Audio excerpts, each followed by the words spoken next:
Well, hey there everyone, Kay here on my homestead in Tennessee. Welcome back to my living room. If you're new here, I live on a little over 9 acres in Tennessee on a homestead I'm developing to try to be self-sufficient. It's not easy and I'm doing my best. And I hope you'll come along for the journey if you haven't subscribed. Click that bell for notifications, scroll down and click all so you won't miss an episode. Well, today I thought it's very windy, which makes it hard to film outside. And I also don't like working in the wind. Who knows what's blowing in the air, and you come home and you're sneezing, and I mean, you come inside and you're sneezing. So I just said, you know what?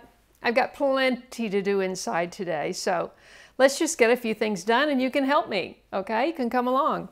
So I thought I would just start by, for those of you who are not familiar with my place and me, this furniture is from 1967.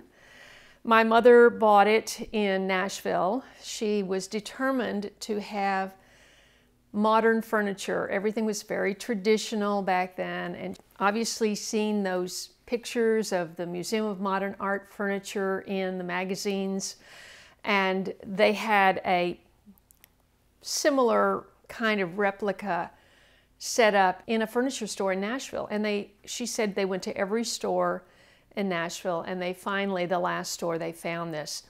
This set has been recovered twice since then. She redid it in the 80s because she took a nap on the sofa every day. The cushions just don't last that long, you know. So she had it recovered just with the fabric in the 80s with that mauve thing that was going on that was so popular. She had like the mauve paper towels and everything was mauve. That was her, you know, that dusty rose color. If you're not familiar with the word mauve, we don't say it really anymore, I don't think, but it was a very popular color for clothing and for decor. So she had, you know, some solid and some patterned, and she did all the cornices, redid all the curtains. She made curtains and cornices and furniture. She could do anything. Really, I think she could do just about anything. When she sold her house, I said, well, I want this, and my siblings didn't want it. So I had it sent out to California, so that cost a bundle. And then, let's see, that was in 2006. And then in 2015 or so, 16, I had it rebuilt and redone with all new strapping underneath, all new cushions, and of course I selected a fabric that I thought was very apropos for the period.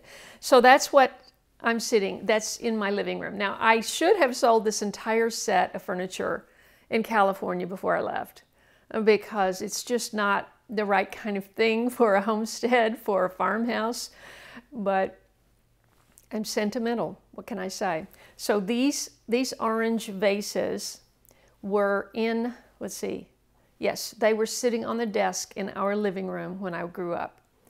And they matched the furniture. The furniture was actually orange and forest green. The cushions were dark orange and the backs were forest green. And then this chair was green, solid green, and then those were the other pattern. And then she had these vases, and I also have an ashtray. Ashtrays were very popular back then, and so you just didn't have a sitting room without an ashtray because so many people smoked. Mostly men. I didn't know any women that smoked growing up, but I was in a small town, not in a city. So this is a dish that my son, let's see, Walker made this one, and then they both of my sons went to this very creative school for, one was there for 2 years and one was there for 1 year. And they each made these, they started out with just a clear glass bowl, and I'll give you a closer look at it. And then they decided what picture to put on it, and then they, oh, what is it called when you do the paper and then you glue it on the back? We did that when I was young, and I've already forgotten the name of that. But it's so beautiful and so perfect for right here. And it's flowers. The inside is flowers. So I just love it. This I picked up in a, if you were with me the whole time, I picked this up in a resale antique shop. It was a whole antique mall, and it is gone. This would leak. It has a crack in the bottom, but it was so pretty, and I like the way the light comes through the cracked glass. And of course, it's a great color. Now, I have this, because I lived in California, everything was quake waxed. Yeah, everything on my mantle had quake wax on it, because we had shakes from time to time. The big one in 94.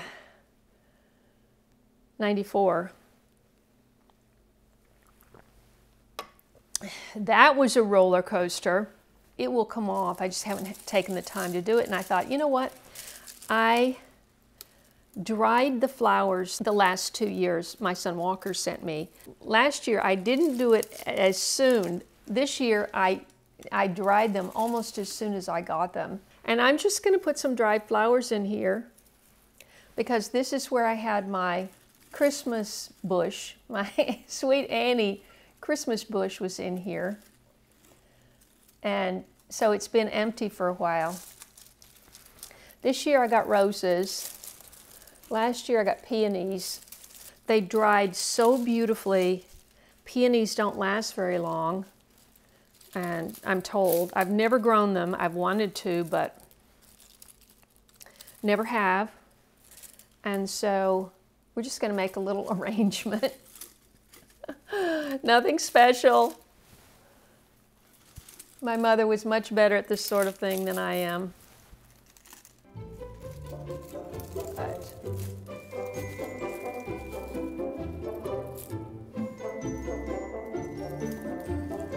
so I just tied these bundles and hung them up for a month. Didn't take that long to dry. I'm just getting around to doing something.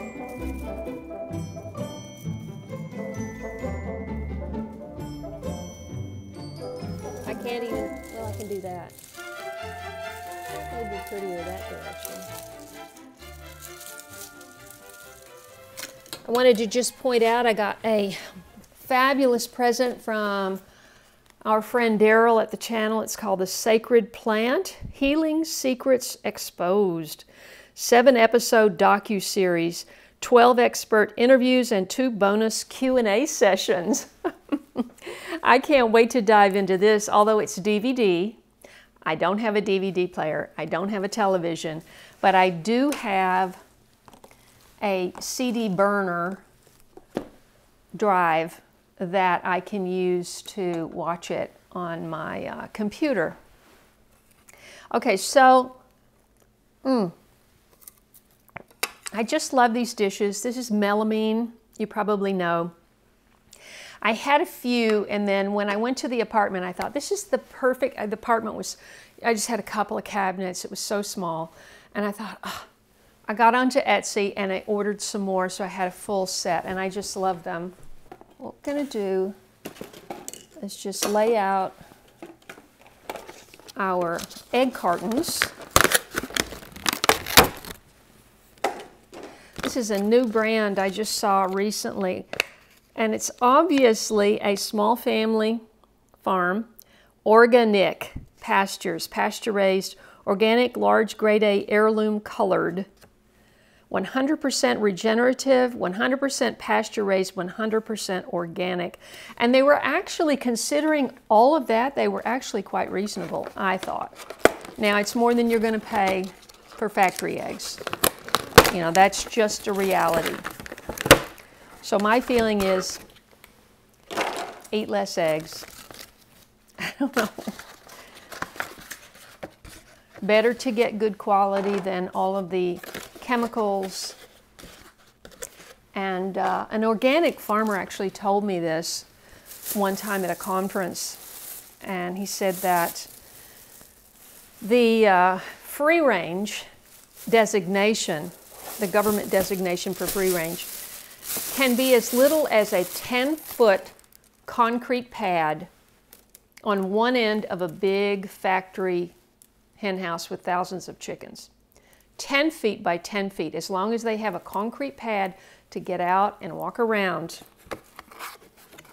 they can put that designation on the eggs. Okay, so I have a bunch of potatoes out there that I grew from last year. They were wonderful potatoes, but they were excavated end of season, and I thought, well, can I possibly keep these till time to plant in the spring? I tried. I kept them in kind of a dark place, and it was airy, so they didn't get, well, one didn't get moldy. The other one got moldy. Once they're moldy and mushy, you just don't want to use them. So I picked up these at the Johnson Nursery and Garden Center when I was there the other day. If you just saw my last video, this was part of my haul. So you can absolutely, hang on, straighten this out. You can absolutely cut your potatoes, and I have a good video on this, how to grow potatoes in a container. They're grow bags, and you can learn a lot from that. I also show you how to seal the potato, the cut, so that, you know, the cut has to, if you do cut them, the cut has to heal before you plant them out.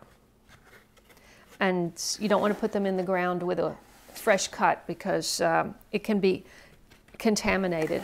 Now, unfortunately, there are only 6 potatoes in these boxes, and these boxes, I believe, were, I want to say they were $4.99.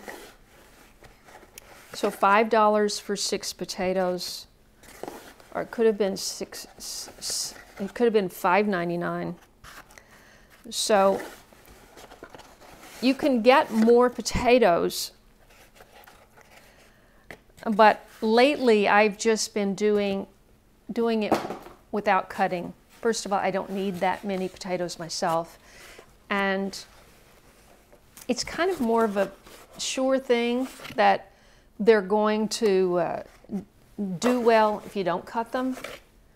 And I know that's probably, some people don't want to agree with that, and that's totally fine. And if you cut them and it works for you, that's great. I've done it for years, but just right now I'm just not cutting. So, and once again, I'm going to do a modified Ruth Stout planting method for these. Oh,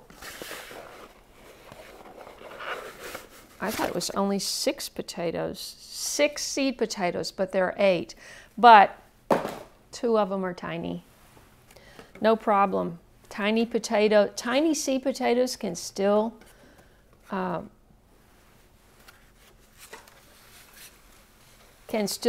produce a bunch. Now I just have to remember what's what. It's pretty obvious. Those are the fingerlings. Those are the golden potatoes, and these are the purple. And I'll give you a close look at all of this. And I have a box that I just received from Territorial Seeds. Now, I've ordered my cover crop and some other things from that company. I'm not an affiliate, but It's a really good company, and so I like to support them. So if you have the space, of course, don't put them just side by side, because sometimes they'll have a little sprout coming out the side and you don't want to break off that sprout.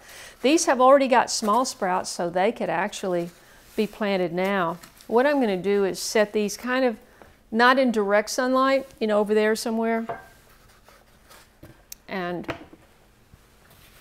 my plan is, because I know some people have already planted potatoes, but we're having a freeze tomorrow night, so I'm going to hold off. There's some seeds in here. Well, actually, I don't know for sure, but I think they're in this box.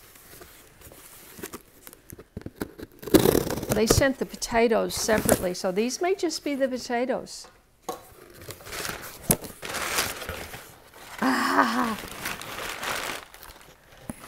It's so funny. You get so excited when you get... Oh, I forgot about this. Oh, these are dahlias.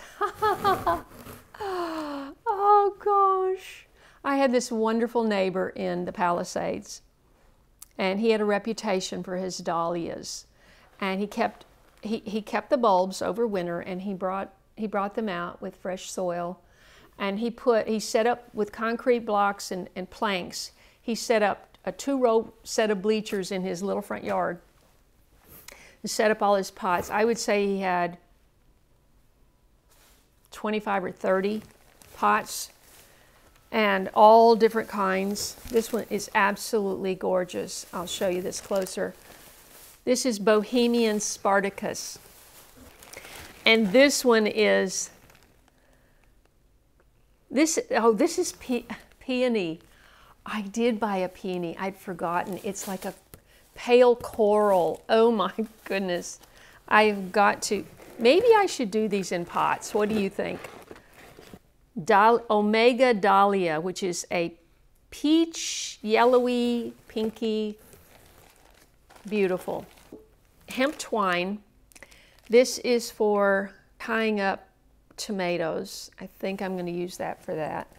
Oh, these are horseradish roots. I did a video on when I got back from Illinois last time, and on some things I bought from this man. And when I was there, I saw horseradish, and he goes, "Well, you know, when they come up, you know, I'll save you some roots." And I thought, I don't want to miss out this year.